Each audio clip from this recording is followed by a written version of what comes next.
মল্লিকা বিশ্বাস, আমার মা মল্লিক। তো আমার মা বীণা মল্লিক। আমি স্যার এতদিন ধরে আমার মা অনেক দিন ধরে অসুস্থ ছিল, তো সেখানে আমার মা হাঁটতে চলতে কিছুই পারতো না। তাও স্যারের কনসার্ট কোথাও থেকে নিয়ে স্যারের কিছু দিলাম, স্যারকে এসে দেখালাম। স্যারকে দেখিয়ে এখন আমার মা এখন অনেক সুস্থ, অনেক হাঁটতে। কি অপারেশন হয়েছিল? Hip replacement. হিপ রিপ্লেসমেন্ট হয়েছে।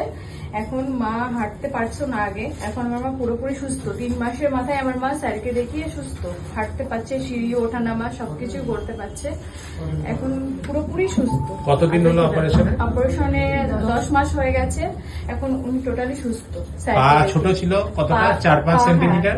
4-5 সেন্টিমিটার ছোট বড় ছিল, সেখানে এখন পুরোটাই সমান হয়ে গেছে, আগের তুলনায় পুরো নর্মাল হয়ে গেছে। এখন আর কোনো ইস্যু নেই। ঠিক আছে, স্যারকে দেখি এখন খুব ভালো আছে। Thank you so much.